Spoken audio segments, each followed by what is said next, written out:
저희는 무리한 증인 신청이 아니면 수용할 수 있다는 점을 명확히 밝혔습니다.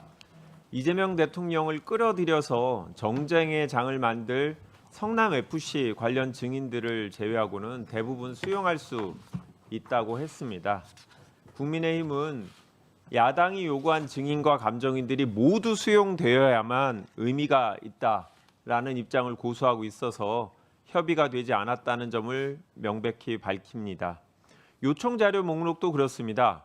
한성숙 후보자와 관련 없는 선관위 관련 자료 요청이 가득이었습니다.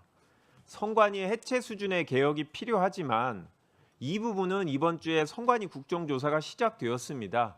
거기에 맡기면 되고 저희는 인사청문회 취지에 맞게 후보자에 집중하면 될 일입니다. 그렇다고 과도하게 집중하는 것도 또 부적절합니다. 야당 의원님들이 요청하신 자료를 보면 도대체 어떻게 준비하라는 건지 왜 필요한 건지 알 수 없는 자료가 태반입니다.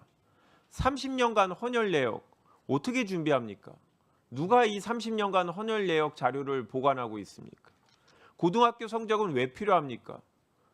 수학을 못하면 총리할 수 없습니까? 아니면 국어를 잘하면 총리할 수 있습니까? 저는 국민의 눈높이에 맞게 오늘 인사청문회가 진행되었으면 좋겠습니다. 이상입니다. 네, 먼저 김희정 의원님이 아까 손을 먼저 드셨기 때문에요. 네. 네, 국민의힘 부산 연제구 김희정입니다. 우리가 첫 회의 때도 증인 참고인이 채택이 안 되는 만큼 후보자의 성실한 자료 답변 요청을 한 바가 있습니다. 그런데 실제 자료 제출은 60%라고 얘기를 하고 있습니다만 자료 제출안에 모순이 있는 점 오늘 회의 중에 반드시 다시 갖다 주기를 바랍니다. 첫 번째는 뭐냐면 거짓으로 자료를 제출한 내용이고요. 두 번째는 후보자가 자료 제출한 내용 중에 서로 모순되게 답변한 내용들이고 세 번째는 지난번 장관 인사청문회 때 제출하기로 약속을 해놓고 제출하지 않는 자료 제출. 이게 크게 세 가지가 있다는 말씀을 드립니다. 먼저 거짓으로 낸 자료 다시 제출하시기 바랍니다. 양평군 농지법 위반 저희 현장에 직접 가서 정자를 철거하고 있는 내용도 확인을 했고 양평군으로부터 한성숙 총리 후보자에게 직접 전달된 공문까지 입수를 했습니다. 그런데 후보자 소유 양평군 농지에 대한 농지법 위반이나 원상복구 명령을 받은 적이 있는지 물었더니 해당 사항 없습니다라고 답이 왔습니다. 아울러서 그 농지법에 시설물을 설치한 사실이 있는지 물었는데 해당 사항 없습니다라고 답이 왔습니다. 명백히 눈에 보이는 공문과 사실관계를 부인하는 이런 거짓 자료 제출 다시 시정해서 보내주시길 바랍니다. 두 번째입니다. 서로 모순된 답변이 온 부분 말씀드리겠습니다.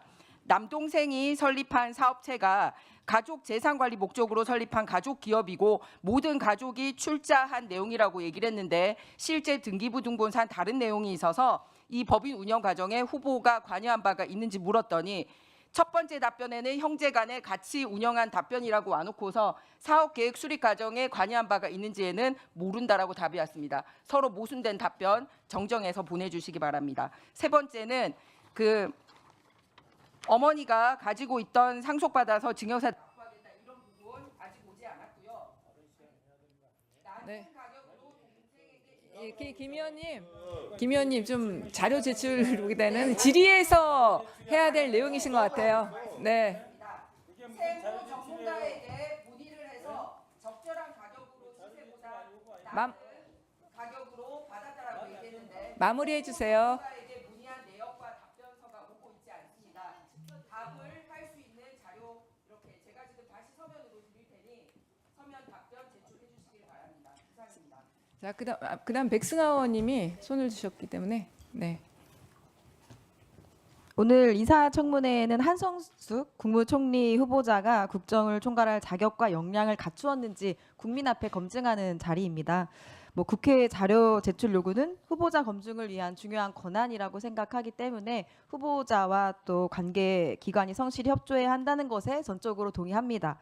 그런데 어제 야당 의원들께서 한 기자회견 내용을 좀 보면 국민의힘 의원들이 총 1,170건의 자료를 요구했지만 표면 회신율이 88%, 실질 회신율이 63%에 그쳤고 사실상 40% 가까이 제출을 거부당했다. 이렇게 주장을 하셨습니다. 자료를 받았지만 개인정보 보호, 뭐 제3자 권리, 민간기업 영업 비밀, 뭐 기관의 자료 부존재, 뭐 비소관 뭐 이런 사유로 제출이 제한된 것까지 모두 거부로 계산한 겁니까? 아니, 표면 회신과 실질 회신이 무슨 말입니까? 위원장님, 이 인사청문회에서 자료 제출과 관련해서 표면 회신율, 실질 회신율 이런 용어가 있는지 공식적으로 국회에서 사용하는 용어라면 정확한 정의가 무엇인지 확인 부탁드리고요. 내가 원하는 방식의 답변이 아니라고 해서 다 부실 답변으로 몰아가는 것은 바람직한 태도가 아니고 오히려 이런 국회 인사청문회의 어떤 권위를 스스로 낮추는 것이라고 생각합니다. 흠집 내기는 이뿐만이 아닌데요. 어제 야당 의원님들 이번 인청이 아니라 그러니까 지난해 후보자 중기부 인청에 관한 것에 대해서도 사실과 다른 이야기를 하셨습니다. 뭐 당시에 자료 요구 1966건 중 729건만 제출됐다. 37%에 불과했다. 이렇게 고의로 후보자가 자료 제출을 회피한 것처럼 말씀을 하셨습니다만 사실이 아닙니다. 지난해 인청 청문 경과 보고서 보면 1966건 가운데 1426건, 그러니까 72.5% 제출했습니다. 당시 미제출 사유도 해당 자료 부존재, 또 비소관 사항,